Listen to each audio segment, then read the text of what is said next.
All right. We're calling this meeting to order, the Education Student Service Committee. Can we have a roll call? Mark Inhart here. Kathleen McGuire here. Fleming Godikson present. And approval of the minutes from March 12th. Second. I got a motion. So Aye. it's a motion by Kathleen and seconded by Mr. Ginhart, passing 3-0. And then approval of this current agenda, Second. second by Mr. Ginhart, passing with 3 votes. Aye. So 3 votes. Moving on to upcoming board meetings and on the information items, Mr. Gabriel. Okay, I'm going to turn the microphone over to Dr. Bedin, who is going to be sharing some information on home and school bylaws. Actually, let me. Do you want to do it from up here? Yeah. Okay.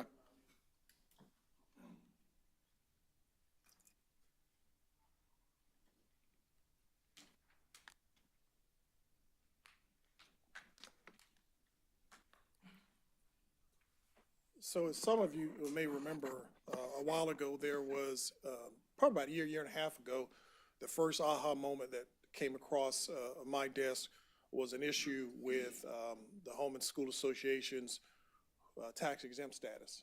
And by board policy and county and state law, Home and School Associations can't use the tax exempt number for a school district. And at some point, that was allowed. Prior to us here. But then the concern was raised by a parent who also was a person who worked in the tax office in the county. And then we had to try to work through that expeditiously. I do want to put a disclaimer that nothing I saw made that an issue that parents had. Somewhere, one, they didn't know, and then 2, somewhere they were given permission to use ours. And we had to quickly rectify that situation. And try to get it done because it was inhibiting the parents from getting their permits for their fundraisers. And thankfully, we were able to work through the county to still get those done while they were working through it. Fast forward, that also revealed another concern with the bylaws. And one of the things that, again, I'm not sure they were aware, and I don't know at what point it fell through the cracks, it's irrelevant, we're trying to move forward in fixing it, that bylaws for home and schools and the home and school functioning is not a local school district final decision. It's a process that comes through the school and then ultimately comes up to the board. The board, by your policy, is supposed to approve the bylaws of every home and school association that functions within the school district. And in essence, that is a 3-year process. One of the things that revealed it is there was a bylaw update that was done at one of our schools, our middle school, that had a provision in it that put limitations on parents who are employees from being officers in this, the Home and School Association. Unfortunately, when at the principal level, they push back on that as not something that's allowable. Then it went to Dr. Wilson, who tried to work through a compromise and ultimately came to my desk. And then what that revealed is that, 1, none of the bylaws that we can find had ever been brought to the board for approval. 2, that even at some point, 1 or 2 other schools had that same provision. Fast forward, in summary also, not only was it my opinion that it was in violation of board policy, I went a step further to help this school to say, hey, I'll get an independent person to look at it. It also resulted in a review by legal counsel of it, who also sent back an opinion that said it violated the board policy and it could not be allowed to happen or exist. That then resulted in a significant effort to try to say, not only get that fixed, but also let's try to address and get fixed any and all bylaws that to make sure they're in compliance and get them to the board. So here's the first communication. I did my initial review around December 9th, December 10th. I also sent it to board legal counsel, solicitor for the particular school that triggered the entire review. As you can see, and it's in a folder that we can share with anyone, the bottom line is he ruled that you can't, members of the association may be faculty, staff, parents, or guardians, and we can't tell someone who's a parent that they can't be an officer. And the short version of his response too is the way, if they don't want them to be an officer, then just don't vote them in. That's what you do, but you can't have a policy that precludes them. Now, to go on record with the board, administratively, one of the things we do, and anyone who's been an educator, and two of you have, we advise our employees, if you're going to be an officer, there's one position we encourage you to stay away from. Can't make you, but you can guess. Don't manage the money. Because if something goes wrong with the money, and you're the principal responsible person, that could spill over into us having to address it as an employee, which it ain't worth it. So we do give, so the board's aware, counsel to employees. I can't make you not do it, because you can't, again, same thing, I can't make you not be a parent participating, but we caution them not to do that for their protection. So ultimately, you know, we are bringing at the May meeting, because we reshuffled the April 22nd meeting now, it was coming April 22nd, we've sent them notice, and I had to conduct a review of every one of the bylaws against at least 5 policies. You can see the policies in 918, 915, 908, 832, and 103. And each, to give you an example, school, principal, once they gave me their final copy, got a pretty detailed response, and I treated all of them the same, that outlined where they were in compliance and where they may not be. And I also use software to do it, to keep it objective to start with, and then I look at the software to see if it makes sense. So I'm not injecting my personal opinion into this matter.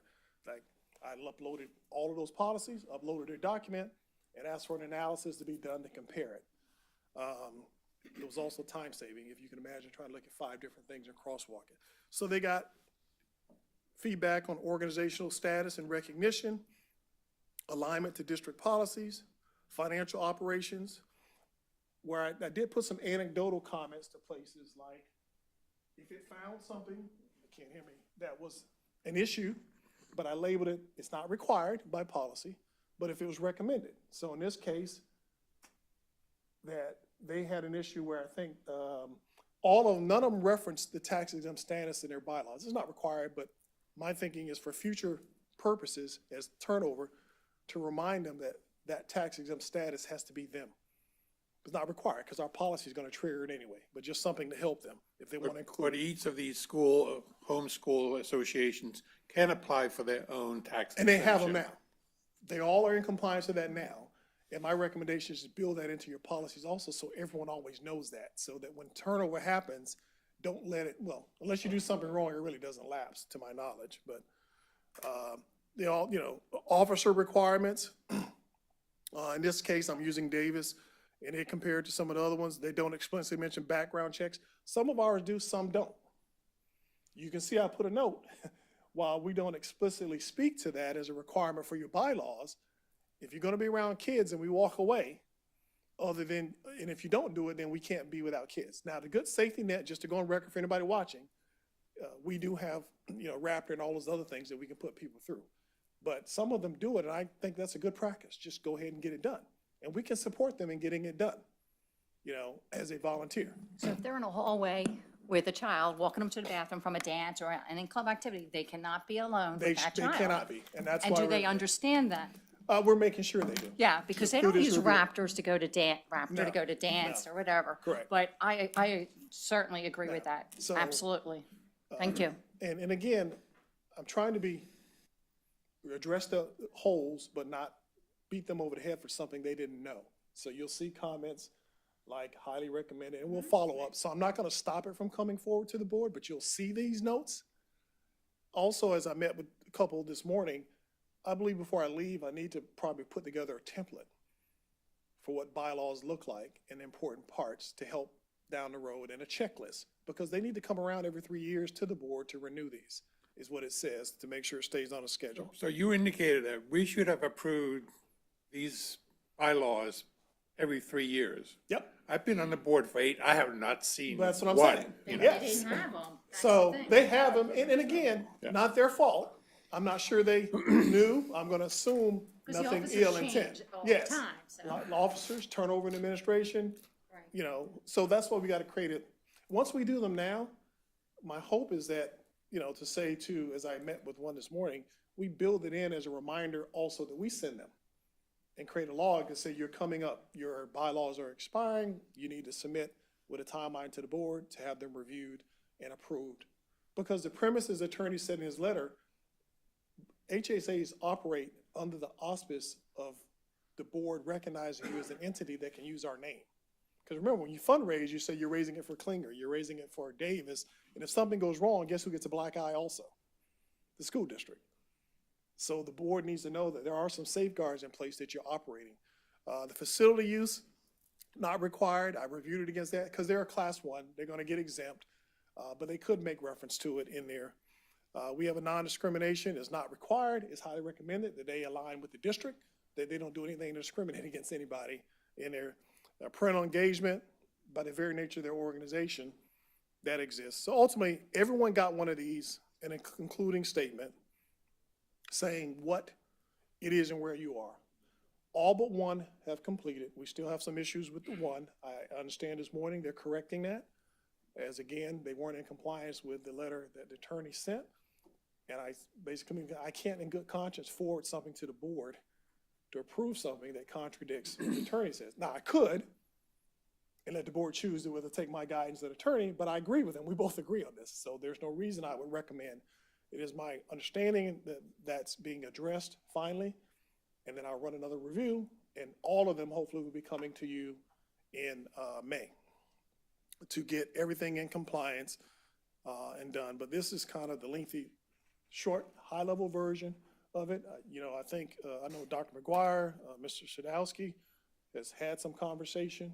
This has been a long, interesting process because it goes back to the fall. But I think ultimately we may be there.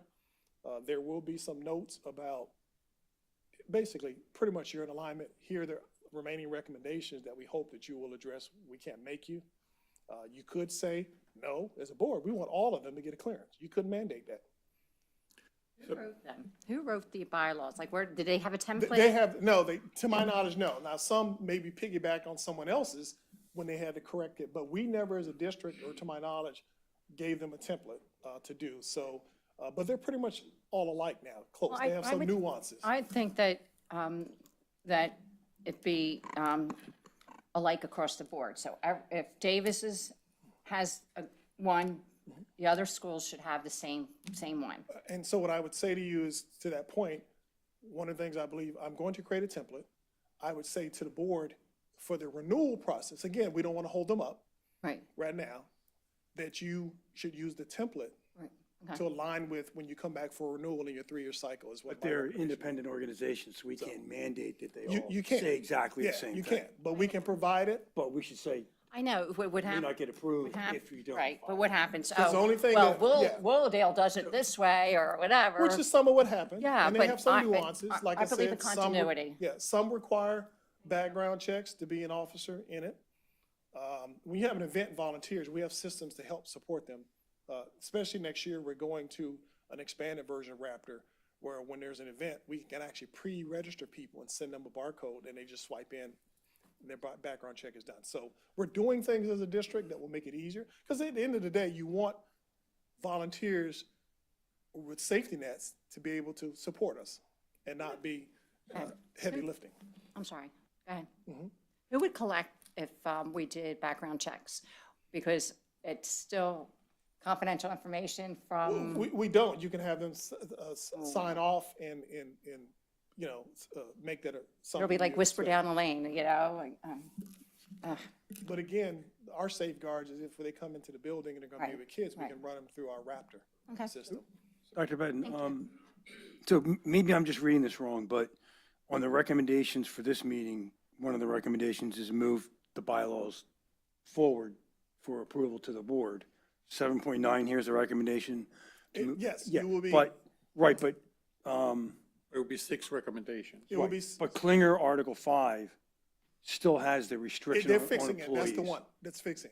Oh, that one's getting fixed. Yeah, And how about, and McDonald says, minority of CSD employees can be on They the board. fixed So is theirs that? already. Okay, The new so, one- the new version, actually. so the versions we're let going to me- get in May will One be that fixed. comes. Well, okay. They- Well, you- this is just saying, Yeah, there was a lot of Well, Here communication is last gonna be the couple more of days. recent one of McDonald that just Okay. came in Okay. not too long ago. And again, we were working on these still all this Right. morning. All these will be part of the approval process. You'll see the yeah, results. that went out this morning, right? So I didn't get a chance to see it yet, so. Yeah. Yeah, so, So you have a prior one, and that was one of the ones that Okay. I didn't know. Right. Had it in there until this process. so when these come forward in May. All these those things are supposed to will be all addressessed, yes. Great. McDonald removed theirs. Klinger is in the process of removing that language also that would conflict with the attorney's recommendation. You're looking for the first meeting of the month? May, yes. It was gonna come April 22nd.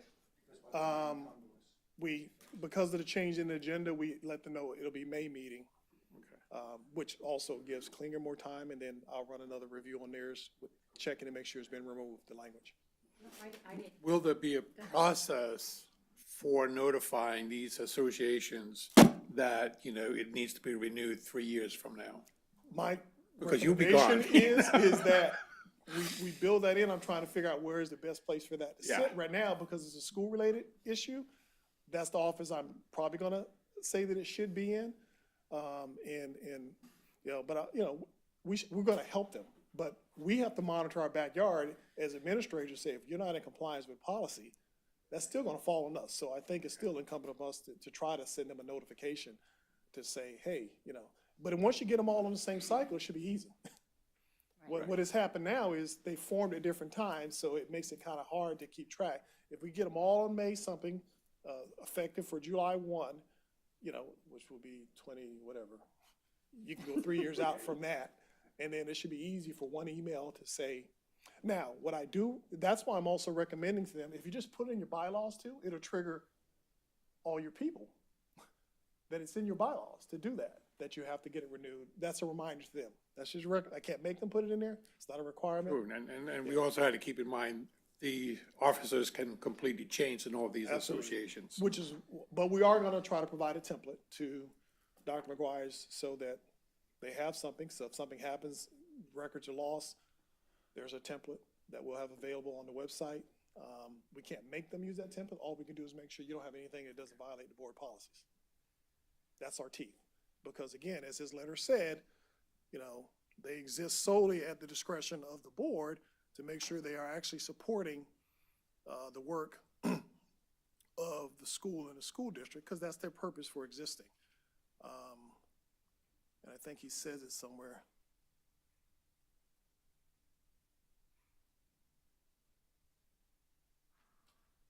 I may have missed it, but do they say that 2 people have to be signatories for? Most of them, there's one that I found and asked them to change that. Okay, There's a- that, because- like, yeah. They may do it, but I couldn't find it in writing. Right, But, because there was yeah. a lot of money in a pot and only one signatory, and I think things happen I don't know, history somewhere, so.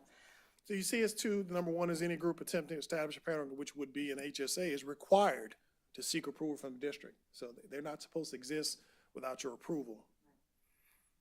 They don't have unfettered authority to conduct its affairs without regard to district policies and procedures. The other one was speaking strictly to the issue that we uncovered with the Klinger at their request. I did the review. But in the end, the associations are not private organizations, but they exist at the discretion of the school district.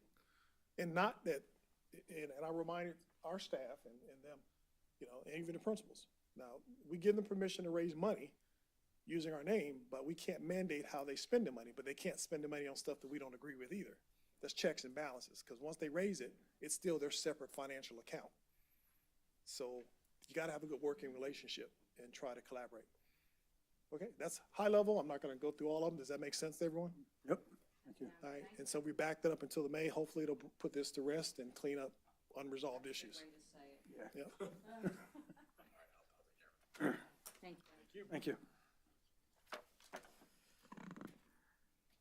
All right, I'm going to move on to the special ed plan. So as most of you know, there are three major plans that we are required every 3 years to complete. There's the K-12 guidance plan, there's the special education plan, and then there's the comprehensive plan. And they actually finish in that order. So this year, Dr. Ross has been working with her team on the special ed plan, getting it updated, did a feedback earlier in the year out in the community. The special ed plan is a little bit different because a lot of the strategies and ideas are driven by the state. So that is now publicly available for the 28-day review on our website, where it always has been. I do have a hard copy here for you all if you'd like to take a look at the 100 and something page document. But we will be getting a communication out in the CSD Weekly, letting parents know that this is available and it's up for their review.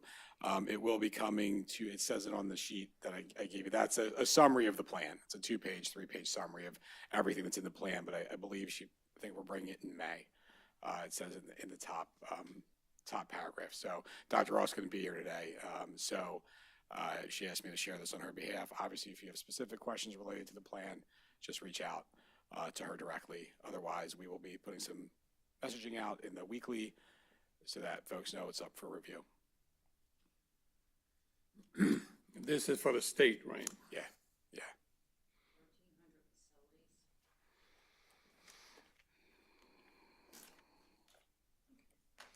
And so with the plan conversation, we will be starting the comprehensive plan conversation over the next month or two, because that is up at the end of next year.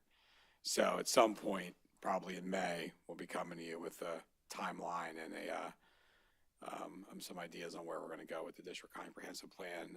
In the past, we've used the education committee as our 3 board members on that plan. I'm assuming we'll do that again. Yeah, it makes sense. Okay, so again, just look for an email at some point in the next couple of weeks. We're going to get a thought exchange out to families and that kind of stuff for the comprehensive plan. But that's a year in the making. It'll be due next winter. But we're going to start that work now. Or been 3 years? It's already been 3 years. Yeah, I know, it's amazing. So, all right. A lot of students who opt out they can enter school this year, but they opt out to wait another year In terms of in what? special ed. That I don't know. You could reach out to Dr. Ross specifically for that. All right, Mr. Rutz, Ms. Linville, would you like to present from up here? Yes. All right. We're always so lucky. Yeah. Now. So here we go. I think you can just arrow click it forward. You're welcome. Good afternoon, everybody.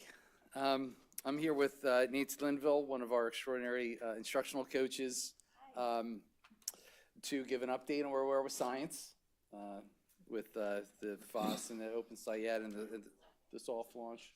Oh, I'm sorry, Anthony. Let's go. It's okay. Here we go. Located in the school, Miss Linville? I'm in all of the buildings, yes. There we go. Okay. I'm going to turn it over to Nancy in a minute. There you go. Just want to remind everybody of our building blocks. Number four, high levels of collaboration and communication, making sure all the stakeholders are engaged in the process. Number 5, obviously, curriculum instruction and assessment aligned with standards, the new STEEL standards. And number 7, focused professional development. Ms. Linville is going to talk to that in a moment. Our norms and expectations stay the same. I will turn it over to her at this point. Thank you. All right, thank you. Nice to meet you. I have been with the district for 20 years, and this is my 4th year as an instructional coach, so it's nice to meet you officially. So first of all, I want to thank you for all of your support as we're making the transition to STEELs. It's been a heavy lift for us. We started with a large task force, and then we've kind of narrowed down to a smaller curriculum cohort. And so we have selected 2 curriculum, FOSS and Open SciEd, and you'll see Open SciEd referenced throughout the rest of the PowerPoint as OSE. Just, Open SciEd, it's a free resource, but we would contract with Carolina as they would produce our professional learning. They do the digital platform, they would do the print materials, the kits, so all of that would be contracted through them. All right, let's see. Okay, can I ask a question here? You know, because like I see FOSS is up there Yes. and, you know, we were struggling with that at the board meetings, not being able to get equipment and materials to run the trials with their system. Are they still somewhere in the background? That's a good question. Yes, they're still somewhere floating out there. We were able to in-house, we had a lot of resources and we were able to kind of piecemeal together what we needed to successfully do the pilot for middle school. And with FOSS, we only needed 6 through 8 because we already have FOSS at our elementary level. So, Okay. The secondary science teachers were able to make it work. They were able to make it work. So they had that, we had our kickoff, I think February 13th. I think it was February 13th for FOSS. And they ran, it was scheduled to run through March 13th, at least a full month. But with the transition to Open SciEd, that ran a little bit over. But I think at the previous school board meeting, I had mentioned that whatever materials they needed, that FOSS wasn't able to procure because of the tariffs and the import restrictions, they either had in surplus, in supplies, or their science teachers, so they figured it out. Will we eventually just get down to using one of the two, or are they going to still kind of be used simultaneously? no, we will get down to just one or the other. Yeah, yeah. Our teachers were great. We were driving materials between Log and Klinger, and we made it work. It wasn't ideal, but we made it work. So today we want to discuss how the soft launch is going with these two platforms, and then we also want to bring up the upcoming Professional Learning Day, May 20th.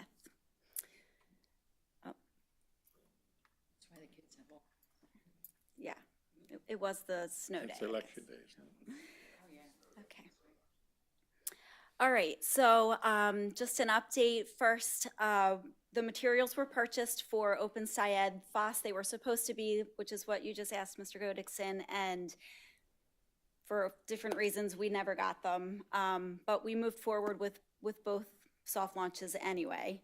FOSS was just for middle school. They were trained in February. And shortly after, it took them like a week or so. We got delayed a little bit just because of the resources, but they were able to put everything together and they still were able to successfully complete the pilot. Then in March 13th, we did K-8 training on Open SciEd. And again, just a reminder, FOSS didn't need training or a pilot because we already have FOSS K-5. At the end of the soft launch, which is nearing the end, I'd say probably right around PSSA time, which is April 22nd, I believe.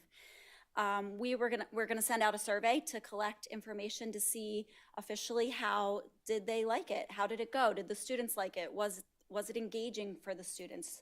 Was it hands-on? Did it meet the criteria that we had set from our task force that we originally had? And then at the end of April, we're looking to pull the whole team together and reach a consensus. Which one of these are, because we're committed to a K-8 program, because the Hanover Research Report told us we had 3 different school districts of science. You know, we had an elementary, we had a middle school, and high school's a different beast that we still need to tackle at some point. So we're committed to K-8, and we're gonna bring everyone together, and we're gonna review the results of the survey, and we're gonna come to a consensus. And then luckily, we now have a professional development day on May 20th. That was the snow day, I guess from back in January. And so on the back end, we've been pricing out and checking availability to have both FOSS and Open SciEd come and do professional learning for our teachers, depending upon which one we select. So they're both available. They have given us some pricing, and I'll show you that on the next slide. And then we're also asking both of these curriculum platforms, programs to give us a rough estimate for full adoption, because the prices will be different. Open SciEd will be K-8 adoption. FOSS will be 6 to 8, and then we'll make some adjustments in elementary school because they have some extra kits that we haven't been utilizing that we feel we should try to get into some of our grades. And they also have an updated version with shorter lessons called Pathways that we would like to try to at least get in some of our grades. Especially with the way the schedule at elementary is, the science classes are shorter now. They're 30 minutes and they used to be 45 minutes. But they used to only run for 2 trimesters, and now they run all year. So just a little bit of change there. All right, so let me start with FOSS. As I said already, FOSS, it's only new to middle school. So they haven't used it, they haven't really seen it. They did pilot it. Some of the teachers at middle school piloted, soft launched FOSS. But that being said, elementary could use a refresher. They haven't had training in FOSS as long as I've been here. And there are some changes, especially moving to steel standards. So we would use the May 20th day to do a full training for 6 to 8 and a refresher training for FOSS. Let me scroll down here. So for grades 6 to 8, they'd have to learn the full curriculum. They'd have to learn how the modules are sequenced, what units they'd be teaching. Right now, our middle school is, they teach only one of the 3 sciences, so they only teach life science or they only teach earth science. But next year they will be teaching all 3, so that will be a shift for them as well. So they'd have to kind of be trained on which sciences will they be teaching, what's the scope and sequence look like for FOSS. Whereas K to 5, it would be more like a refresher. Maybe we could address the challenges that they've been experiencing with FOSS. We could look at the scheduling of it and whatever adjustments we'd be making if we're adding kits or if we're switching to pathways.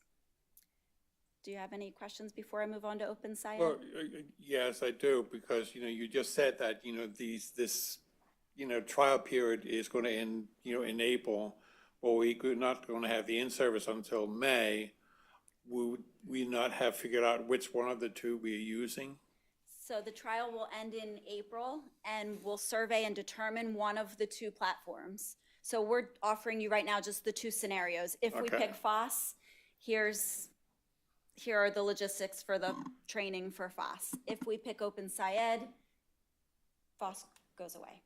We're presenting Okay, this so- we're presenting this to the 3 of you today, so we have some flexibility. We need your blessing Okay. so we can pivot pretty quickly, as we've had to with this process, Mr. Godek said, because of some of the supply issues and everything like that. But the teachers who've been doing the soft launch have been great with this.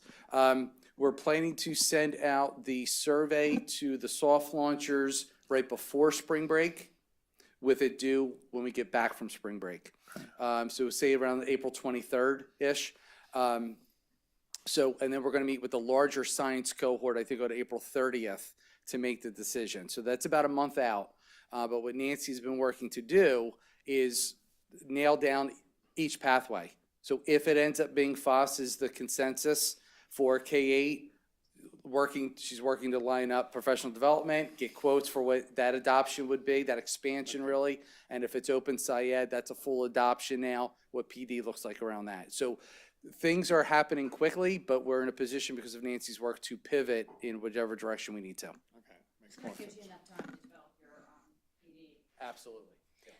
We don't want to wait until the summer or next year to start training the teachers on the program they'll be using in the fall. So because this is a gift to have May 20th, so we're trying to get our ducks in a row so that whichever one we go with, we're prepared. And both companies are prepared to send trainers. They have us kind of penciled in, and they understand that there's 2 that we're looking at and reviewing, and we're going to pick one, and They come on site.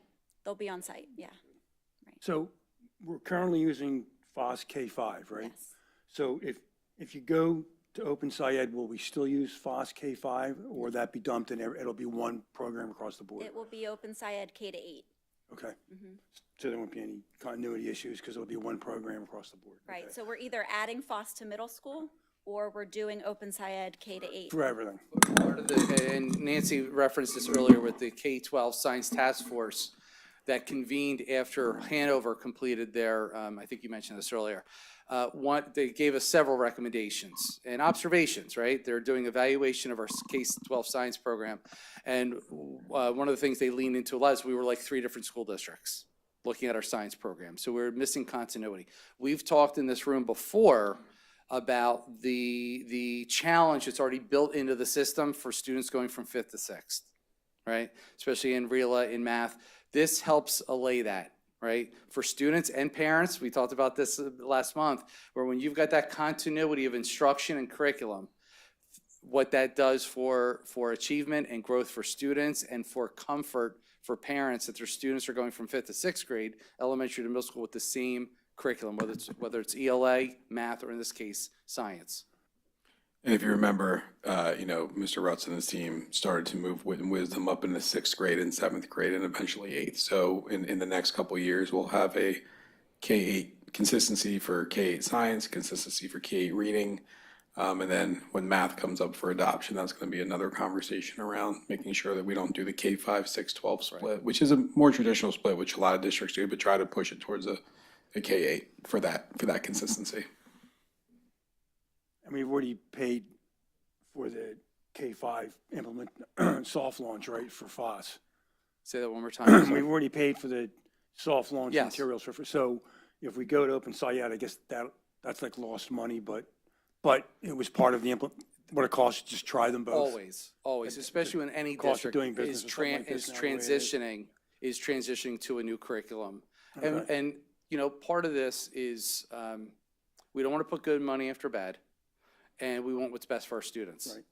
So that might have a little bit of upfront cost, especially we have new steel standards, so we don't have a choice with this. We've got to. Whatever we do, it's going to cost us something. This is Correct. just finding the best On the option. front end, I would say on the back end, they're probably going to be, I don't want to promise anything in this room. Right. But we're looking at possible savings because of storage, replenishment. There are ways for us to not just adopt a new curriculum or expand FOSS up, but with having an instructional coach focused on science, we're also looking at ways to be more effective and possibly cost-effective, bring some cost savings back to the district with the way we do science, K-8.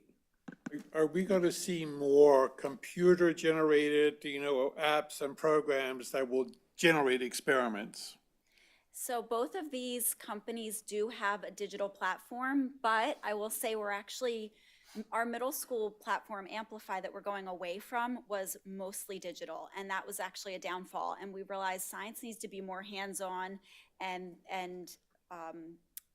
activity-based in the classroom. So they do have digital platforms, but they're not very robust, and the teachers don't really seem to care that much. They're happy to be doing more hands-on activities. And they come with big giant kits with all the activities in them. But to your point, Mr. Ginhart, the Carolina told us Open SciEd will credit the pilot cost toward the implementation if we do go with them. So, and FOSS probably would too, although we didn't end up buying them because they couldn't produce them. In fact, that's why they have a $0 professional learning price tag here, whereas you'll see Open SciEd does have a price tag attached to it, and I can show you that.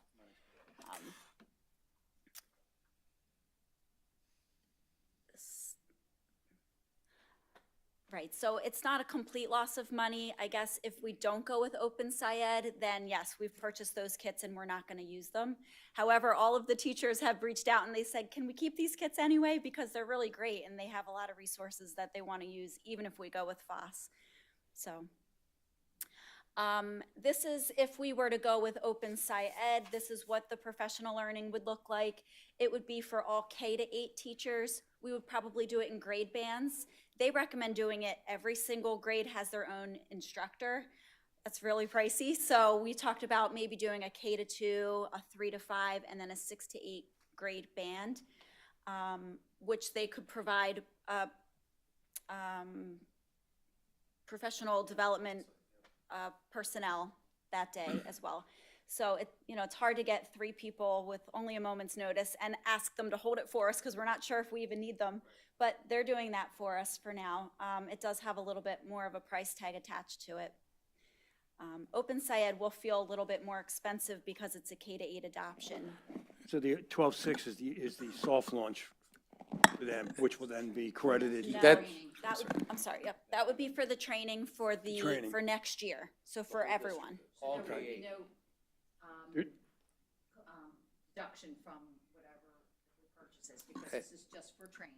This is Correct. just for training, right? The deduction would come from the kits that we already bought, that would go Right. against next year's kits, because If we we wouldn't need to buy purchase. them again. And this is already in the board-approved budget for this year. We always have a little bit of discretionary PD funds for things like this that pop up. Not a lot, but we can cover this. And you know me, I haggled them down to 12.6, and I'm not done with them yet, so. So it sounded like we're getting 3 people from Open Sci. Just one from FOS, or? No, There's no, we also would- several people. We would have secondary, like middle school and elementary, so we'd probably have 2 trainers for FOS and 3 for Open SciEd. And how many teachers will this affect, within the district? So elementary, it's everyone K to Oh, that's 5 what I because they thought, all yeah. teach science. Obviously not special area teachers, but all classroom teachers. Middle school, it's only the science teachers. So it would be 2 from Log and 2 from Klinger for each grade. Is it not being used in special ed at all? Yeah, it Okay. is being used in special ed. So in elementary, it's not. Special education students are included with the homeroom teacher, so Right. special education students go out for their reading and math, but they would be included for science. Right, so the special education teacher at elementary wouldn't get their own kit. But at middle school, they will get their own kit. Okay. Right. I think we just have one more slide for our next steps. So at the end of this month, we are committing to confirming a Steels-aligned science curriculum, whether it be FOS or Open SciEd. And then we've already identified our facilitators for the May 20th training, but then we're looking to identify whether it's pilot or soft launch teachers, myself, and possibly trainers from the companies to do training for next year. As far as pre-learning materials go, Open SciEd has a wide library of webinars for each grade level, which show lessons that are taught from the units that those teachers will be teaching. So we've already asked teachers to start reviewing some of them, especially the soft launchers, and that's been really helpful. FOS materials, we would get, whatever transition we're getting, if we're adding kits or anything like that, we would try to get those materials in the hands of our teachers as early as possible. And then I think down here you listed the upcoming PD dates for next year. These are dates, again, we wanted to, as Nancy mentioned, we don't want to look a gift horse in the mouth. We got May 20th back, so we want to hop on that date and take advantage of that. We also have additional PD days right now on the calendar into next year, so we would definitely take advantage of October 17th, which is a half day, November 4th, and June 10th. We would have those as OT, Office of Teaching and Learning, to continue professional development so that teachers are supported, just like we've done with Wisdom, just like we did with Eureka. It's a multi-year professional learning support system. It's not a one and done. Here's the binder, here's the platform, and good luck with, with everything. It's support from OTL over multiple years. So for these 3 dates, are we looking at internal trainers such as you, or are we still looking outside for?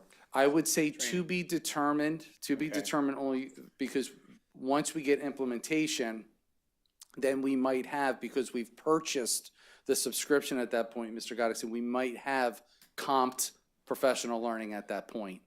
If not, we always look for our internal coaches to do the turnaround training, and what we talk about a lot, getting return on investment. Instead of paying for external, here we are again, going to save $7,000, $7,200 to have our coaches do the turnaround training for our teachers. So just for the committee timeline, so depending on which way we go, Yeah. you might be bringing a professional development ask to the May 11th board meeting for approval, correct, for the May Yes. 20th date? And then when would you be bringing the actual programs for approval? When's the next board meeting? End of it, well, the next ed committee would be the end of, 13 May 9th? the first one in May would be the next. By- That would just be the regular work meeting. I mean, there's the regular meeting May 9th, and then 2 weeks later is the education committee meeting in May. If the next ed committee meeting is May 9th, No, 14th. May May 14th is when we'll be bringing the proposal for adoption. okay. The next board meeting is the April 22nd. And then that will be for the That's- full board to adopt and implement either Open SciEd or the expansion of FOS into 6, 7, and 8. May 13th, though, is that's the regular work meeting. The next Ed committee is the second meeting in May. May 14th. No, second meeting, May 27th. May 27th. Okay, That's the next board meeting, yeah. The next one of these. okay. So what I'm saying is I think you could bring, if we go with FOS, that's really the only one that matters. You would bring the PD ask Sure. to the first one in May, which is the 11th, 13th. What's the first Tuesday? What's that second Tuesday in May? Bring that to the work meeting, and then you would bring the curriculum to the following. Okay. Or we can work it out. Maybe would you guys be okay if we brought the curriculum to the work meeting in May rather than the Ed committee? We could do updates in the weekly on which one we go with. If it As would long, be as more- long as we have, as long as we're able to make the presentation and get approval before we break for the year, Yeah, we'll be fine. that's all that matters. Yeah, Okay. yeah. All right, we'll talk about it. Thanks. Thank you. All right. Thank you so much. Yes, thank you. Yeah, I'll do the next one too. Thank you. And just an editorial comment, again, hat tip to Nancy and the other instructional coaches. We talk a lot in here about ROI. I know the board knows we don't have supervisors, so we don't have a standalone science supervisor. So the work that we're able to do out of OTL can only get done when we have, on top of the regular coaching duties, we can tap Nancy in science or Donna Coletti in math in these special areas when we have an initiative going on in that content area. So hat tip to her, and thanks for your support of the coaches, because this work wouldn't happen without them. Thank you. All right, I'm switching To summer reading? Mealy over to summer reading. All right, come on down. Hello, it's nice to see everybody and here to talk about two of my favorite things, reading and summer. So we'll move it along. Our mission and vision.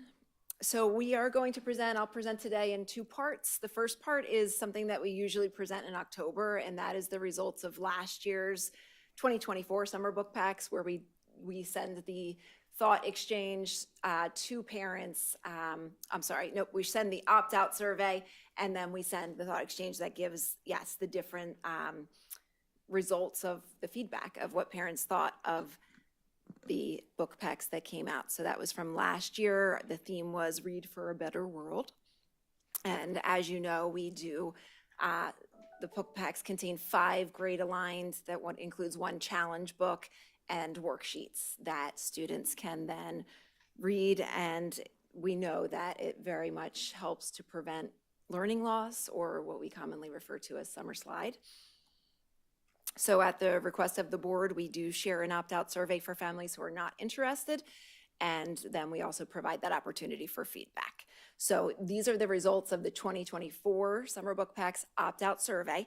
We had 22 students opted out that came from 16 families, and 22 students is less than 1% of our K-5 families, of our K-5 students that opted out last year. And then we posed this question on the thought exchange. So we ask for ways that the book packs may have added value, and then we ask for feedback in what parents and families would like us to consider in the future. So we had 52 participants that generated 30 thoughts, and then we had 271 ratings of those 30 thoughts. Of the families that took the survey, participated in the feedback survey, 93% of them they opted in for the book packs, and then it left just 7% that opted out. It also showed an increase in our families that are speaking in language other than English. I think last year's participant languages was around 3% non-English, and it's up to 6% this year. What's other, since if you're taking it home, it's either yes, you did or no, you didn't. That's often, it's just one participant. That's often a family that registered after the fact, like maybe in September, and it wasn't offered to them at the time because they registered after. Yes, and they'll often include in their comments, like, I wish I would have known. And we do often have like a couple that, and sometimes we do have the office give that too, but maybe we ran out of, even if they registered late or came late. The numbers look good in many ways, but then if you start comparing it to the number of students, that's over 2,000 students, that basically didn't respond. Well, it's families. families. family as well. Yeah, and so we, it's a survey. We often have that with surveys that we don't get, a large amount of respondents, but And I am including in this week's weekly update the past 3 years' response rates for comparison. So this isn't the highest, but it's not the lowest out of the 3 years. It's right in the middle. yeah, I think somewhere between 9-6%. So we'll dig a little bit further then into those responses, and you can see where there's what building and then what grade level most of those responses came from. And then, so this is our overall breakdown of satisfaction, and we had 83% of parents and guardians who responded were satisfied, either somewhat or very satisfied with the summer book packs. And the other question that we ask for as an overall is how satisfied students are. And again, we had 83% of parents and guardians who responded for their students, saying that their students were satisfied with those. And then What were the reasons why they were very dissatisfied? Do you have it? So, yep, we're going to get into that. Okay, Yep. thanks. So the next several slides, this is the top 3 overall success areas and areas for opportunity. So here you can see that there are several positives. It got students motivated to read and engaged in the summer. A great success, an amazing program, beneficial to our young learners, offering free books, encouraging reading outside of school is outstanding. And you can see over on the side here then the number of people who ranked those. So that was the 271 rankings.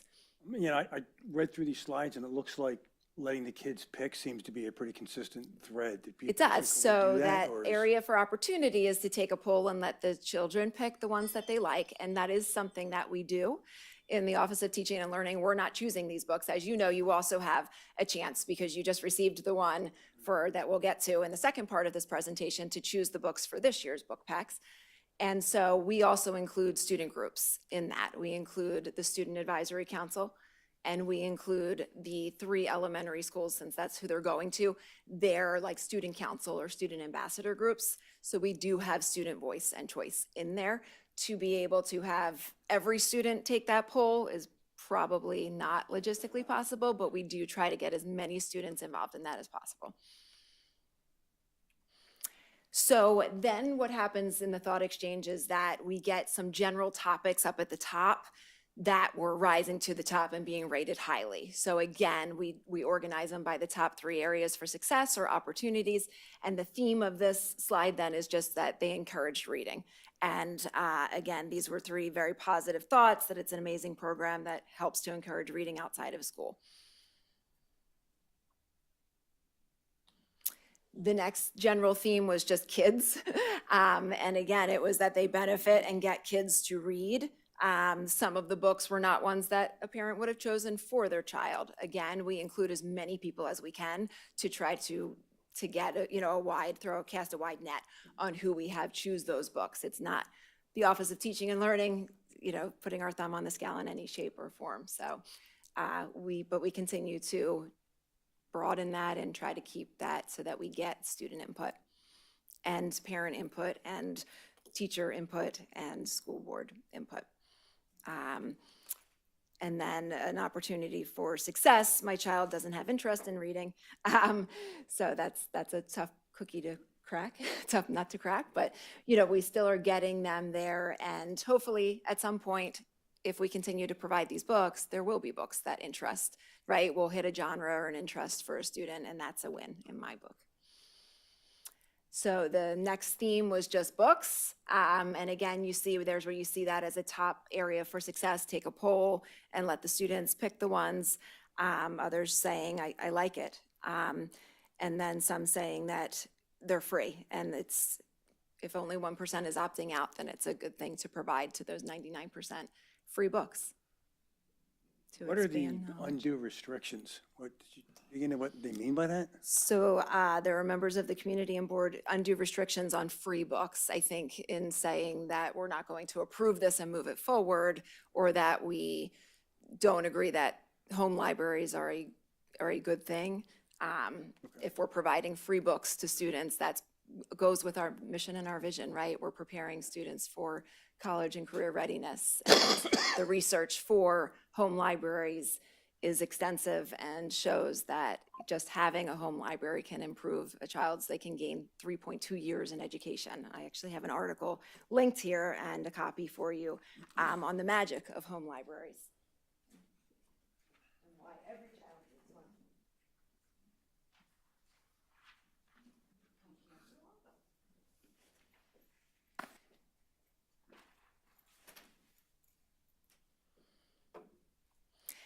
Another theme was then the topics. And so we had, again, opportunities for creating opportunities for moving forward a little bit differently. But based on the different topics, a child would engage if it was less sports involved. And so again, we have the next comment saying my son loved the books and the different topics. And then the third one saying my child loved coming home and having those books as well. And so we have just, again, the variety of topics, I think, is the most important thing we can do there. And we do try to solve that by sending out the survey that we're choosing the books in a manner that reflects the most amount of voices at the table. Yeah, that top comment seems to be in line with the one a couple of slides back that says they don't seem to be very gender neutral, so I don't know if. Too many sports books. Yeah, because when I get the list, this is what I like, it never occurred to me that I'm just picking stuff that I think is cool, and so somebody it's else might not. Super helpful to know this, right? And when we look at the second part of this, you'll see the books that were chosen for this year. And really, I think there's one grade level that maybe is 2 sports books in 4th grade that were identified by the team. And I know last year I remember reviewing the books, and there was a lot to do with football, a lot of Travis Kelce and Taylor Swift. But the Travis Kelce ones went through, and the Eagles. And I love my Eagles, so I'm not gonna, I was guilty of picking those as well. But yeah, it's always tough you can't please everyone, but we try to please as many as we can. And providing those varieties and doing it year after year just continues to increase the chances that you're going to have something that really hooks a student that's into something different. You're not gonna please everybody. Yeah, we try. Good job. So as a summary of the thought exchange, we had 52 total participants, 39 of whom took the book packs home. 83% of the participants were very satisfied or somewhat satisfied. 18% were on the other side of that. And then just a summary of the strengths in that they provided new grade-appropriate reading materials that were engaging. They helped prevent that loss of learning over the summer, inspired excitement and goal setting for students. And then our opportunity areas for the future. Some parents suggested polling children to choose the books and following up in the fall, and we just made a note there that that's something that we have in place. We are already polling groups of children. The other area was to use an opt-out survey to prevent those undue restrictions on providing free books. We do that, and it was less than 1% of students that were opted out. And then to include more gender-neutral books, as well as a variety of topics, not just sports books. And then the note there that of the 30 books across grades K-5, 5 in each grade level, only 6 of them were actually sports books. So again, we try to please everybody, right? It's like Burger King, have it your way. Yes. But this is an opportunity, to your point, Mr. Genhart, that Rose and I have identified when we start doing communication out to maybe include some of these talking points, because this is a false narrative. The district, as we think about it, Office of Teaching and Learning, or the district, we're not picking the titles. It's all, and you'll go over the groups in a second. So it is students picking titles for students. We have some adult groups, school board, ed committee, that chime in, but it's mainly all student-driven. Parent Advisory Council, we share it with them as well, and the Student Advisory Council. So I know you're going to go over the groups as well. Mm-hmm. Thank you. You're welcome. So this now is part 2 in the proposal for summer book packs for 2025. And so our goals are to support literacy and assist families in building home libraries, to encourage collaboration and communication to identify problems and work on solutions, and to support involvement and connections in order to address student needs. And we do have an executive summary that we'll share And then linked after slide 31 is even more details on each of those areas. So our overview is to provide summer book packs to help build our home libraries. And I apologize, there's a typo on this, but you have the article in front of you. It's the magic of home libraries and why every child needs one, not the magic of school libraries. But the research in there, it actually synthesizes several studies in that article, and really gives information on how important it is to have access to books at home so that we can be having children building their vocabularies, building their interest in reading. And even some research says that it helps you live longer if you have books in your house. So there you go. I'll take it. This is just a summary of what we've already talked about, but our why of success from year 3 and moving that into year 4, and those same success opportunities and opportunity areas just consolidated. So to inspire engagement, excitement, and goal setting, to prevent learning loss over the summer, and then opportunities are the surveys, which we have in place, in the opt-out survey. But like Mr. Rutt said, including some more of the information as we communicate that out to families and saying that so that we know that we are including these different groups, and you'll see who they are. A little bit about the why is, and you've seen this, we've done this each year, but to support and expand literacy of our earliest readers in K-5, to develop involvement for families, for really engaging and promoting literacy skills. We also are always wanting to provide a variety of reading experiences that are high interest and engaging, and it goes well with what elementary schools are finishing up right now, which is their March Madness book brackets, where they vote for different books. And Log College and Klinger Middle School are always doing one book, one school, because we value, right? We value the ability for every student to have access to a book or a group of books and to be able to read and gain knowledge as well as vocabulary from those. So it aligns to our college and career standards. It includes our social, emotional, and academic learning, and it increases equity for representation of our students. More on the full why is available in this presentation. So we had referred to this a couple of times, but that didn't come out very nicely. It's a little bit off, but the who of who it is that takes the survey to identify the books are 4 student leadership groups, 1 parent leadership group, 3 teacher leadership groups, 1 board representative group, and then 1 administration group.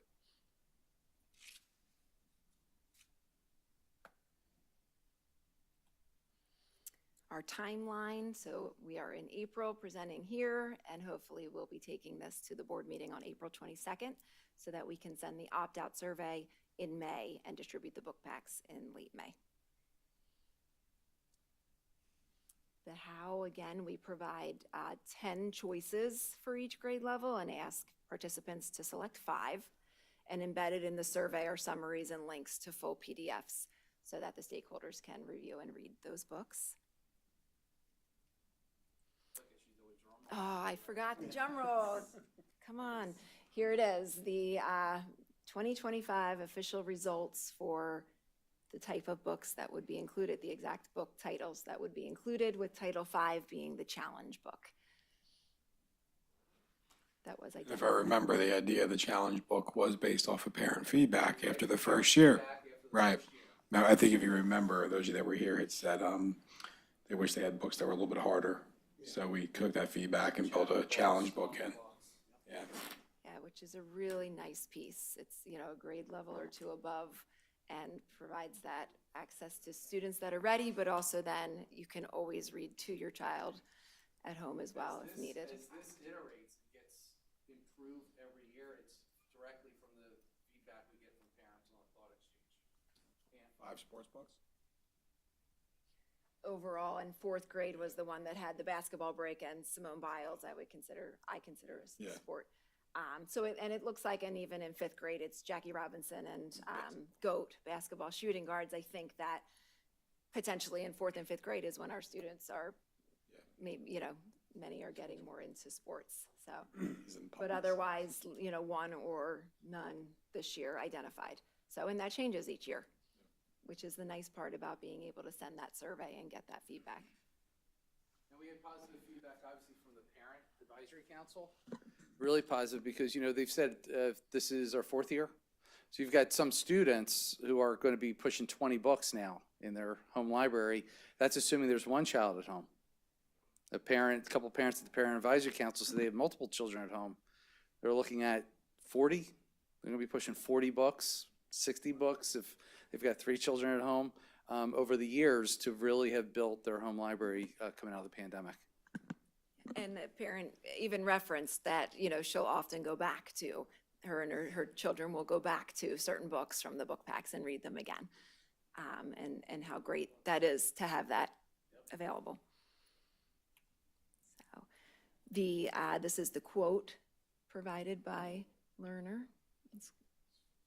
So The total is $56,069.31. already in the board-approved budget for this year. Just That was saying. previously ESSER funds, right? That was previous. Prior to this year. Right. Yeah. Just the first Yeah. one we're actually paying for. Yeah, we budgeted for it. We did not, that was not one of the things we chose to cut last year when we reduced by 18%. We felt this was really important. We cut other things.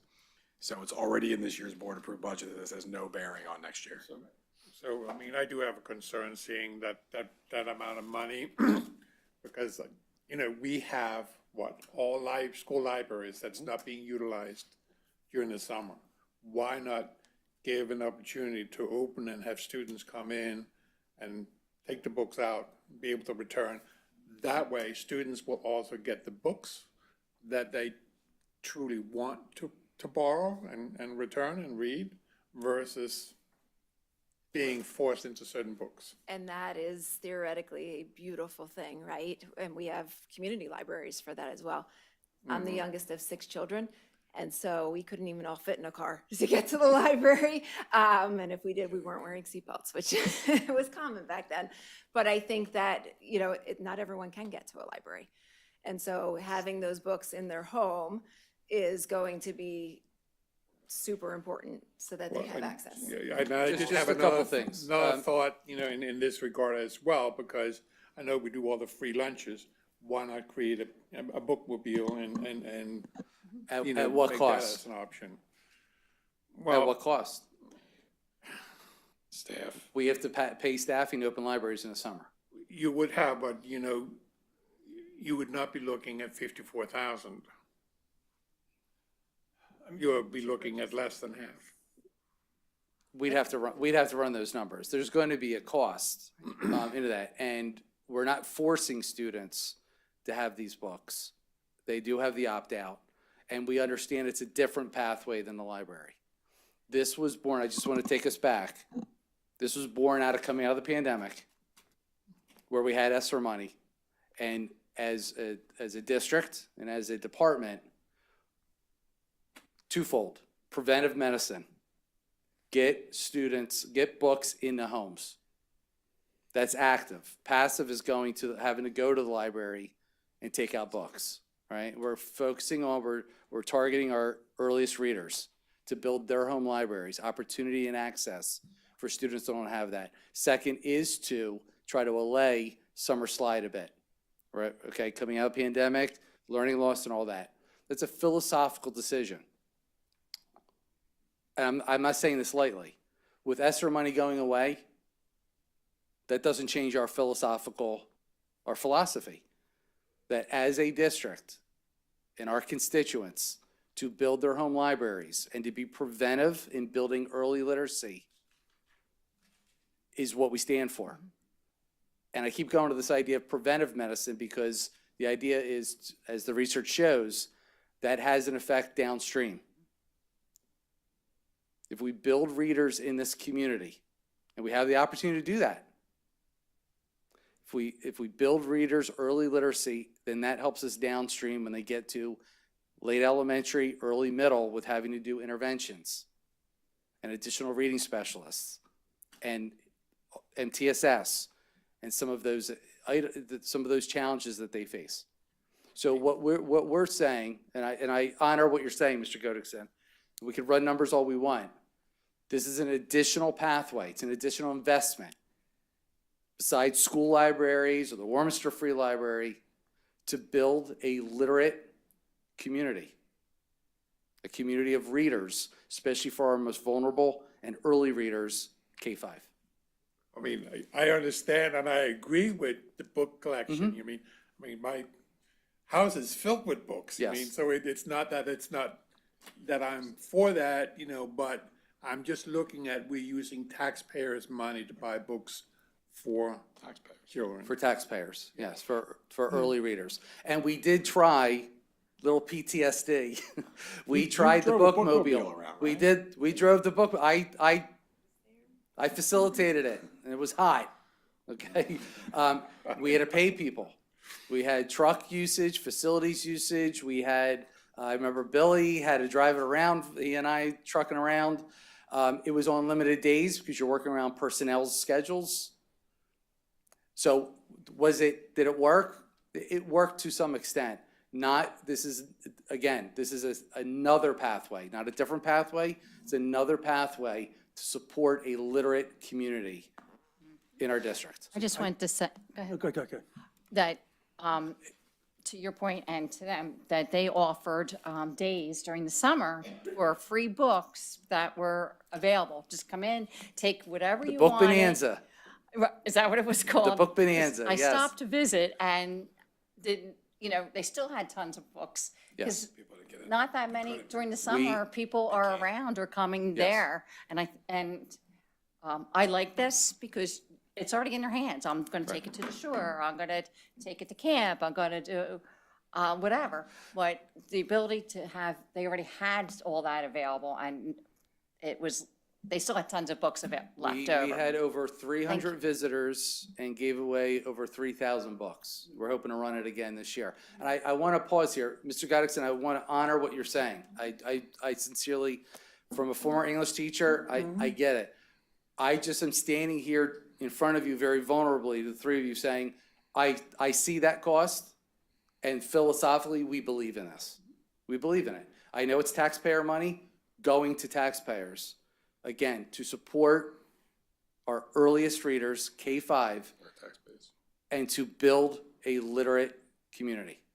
So I do have a question on this. First of all, to start with, I love this program. It's fantastic. And, 100% all in on it because it's great to get books in the hands of kids.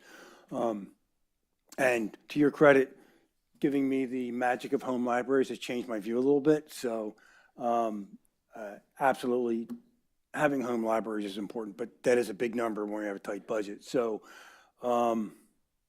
just a thought experiment about another option. What about at the end of the school year, having kids being able to take books home from the library before they leave school for the summer? So they have not, it's not a permanent library they have at home, but it also addresses the problem if nobody wants to put kids in a car and drive to the library during the summer. They take them with them, they have them for the summer, they bring them back, we're utilizing books we already have. It's not a home library, I get that, but it saves $56,000. I don't want to steal Rose's thunder on this. I don't know if it's district policy or an AR. I've got to check that. But there is a due date for getting all of the books back. What we run into, Mr. Ginhart, is you could end up losing money for the district by not reclaiming lost library books. I can imagine it'd be a Now logistical we're- nightmare too. And Logistically is, because we do not if they have don't come personnel back, over the what do we summer. do about it? Correct. And that's a fear, is that you're going, through attrition, you're going to lose and have to replenish, which is going to cost money in the long run anyway. You're welcome. I love this thing. It just gotta find a way. All right. Thank Thanks. you. There was a lot of manatees and Yes, For first look. bunnies and I saw the bunnies. the dragon. I mean, that's great. Having the PDFs of the books, even the ones that weren't selected, I still get to read. You still get to read. And you did count wrong, Anthony. There are 6 books. Oh, were there 6? Did I miss one? Yes. I miscounted. I probably apologize. Thanks for having my back on that. 6 sports books. I missed one of them. And Barnes and Noble's not even around anymore. No, Borders is out. So moving on to 7, and we're running way over today. We apologize. Yeah. Good stuff though. Any questions on any of the recommendations from 7 before you guys approve them? Or Well, I believe, Yeah, I Mark got a had couple, some. yeah, I got a couple of questions. So we'll start with 7.4, the 10 and high school books. First of all, thank you for, there's a couple ASVAB, there's the flashcards in the book. Awesome, getting information on the military in the kids' hands is awesome, so that's super cool. One book, Run and Hide. I think that's the story of Jewish teenagers during World War II. Yeah, it's a great book, but didn't we already buy that?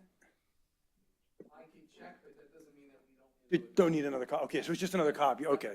Somebody didn't return So, it. right, 'cause it's great. Okay, thanks for undermining my last point. Okay. that was a good one.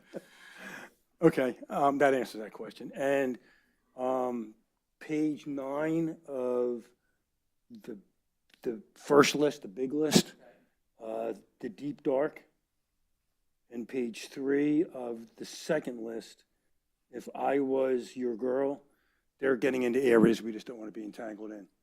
So I think I would like to see them pulled. The high school list? The high school, this is all high school. Was this page 9 of 11? Page 9, yeah, I think it's page 9 of 11, the deep dark. What was the other one? I think I had it right. It was the page number at the bottom of that full A thing. There it is, the deep Not the dark. slide Little deck. Thieves, Book 2. Oh, no, sorry. That was So, Osterag. here it is, the deep dark. This one here. Yep. And on the second list, the smaller list, it was page 3, if I was your girl.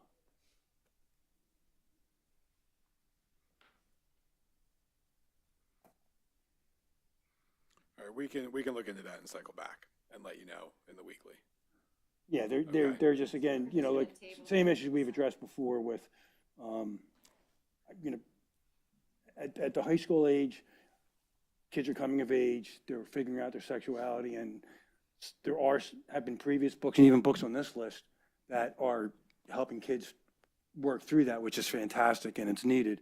But these two books just step into an area that is just a bridge too far, that I think we don't need that controversy. We'll circle back and look, yeah, Yeah. and then I'll give you guys an update in the weekly before we bring them. We just don't want to open that can of worms.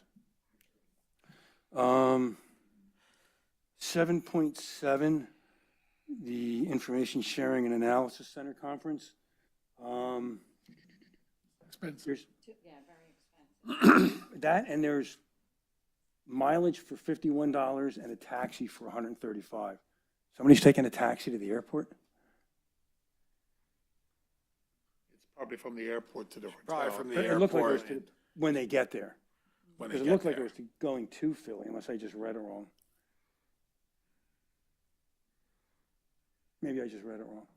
Or perhaps taking a taxi or an Uber is cheaper than parking. I don't know how long they're there for. Yeah, but they might need the transportation from the airport in Arizona to. Yeah, like I said, I don't know, it looked like it was transport to Philly from somebody's home, unless I read that To your wrong. point, that might have been cheaper to do that than park your car overnight for Yeah. 4 days, right? Because if you drive your car and leave it in the overnight lot there, that's not a cheap Okay, option. but then the person that's getting mileage is parking their car, right? Or no, maybe I guess somebody's dropping them off or something. Okay, all right, I just saw taxi looked weird. Again, so- but part of our board-approved budget for this year with the PD Okay. plans and everything, the money's been set aside since last year, went through the board approval process.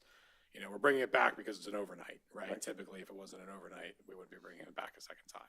Expensive. This is a big one, Yeah, yeah, for one Is person. it not one we can hold off and attend next year, hopefully closer? No, this is one that dives into, again, if you look at the agenda, really dives into all the technology, the cybersecurity, privacy concerns. This is really the big one each year that we go to.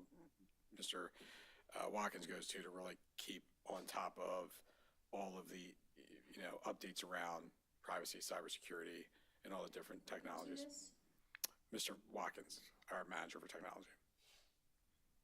Because he oversees all of our cybersecurity. So it's just one guy going compliance, to this? one person. so then we're back to mileage and a taxi. That looks like two different modes of transportation for one person. You know what? I'll take it back. I'll take a look. Yeah, and just I'll makes put, it I'll clear. just try to clarify and then Yeah. I'll put it in the weekly. No, right, but if it's. I see what you're saying. If it's Is a it, taxi from the is it destination. taxing, where are they taxing from and to?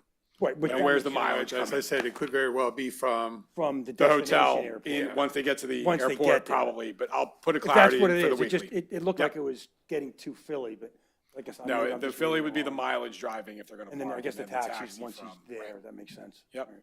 But I'll clarify that, make sure I include that in the weekly. And then 7.8, the Believe Learning, that's grant funded, right? Grant Are we funded, there? 100%. Yeah, we had signed on with her a year That's what I ago thought, in- yeah. as part of the grant. She was just updating Okay, her date, cool, that's all. thanks. Okay. Done. you know, I mean, as I said, I would probably not be in favor of the 7.6, you know, so. Do you want to do that one separately to move, or Chris, how do you want to do that for the vote to move forward?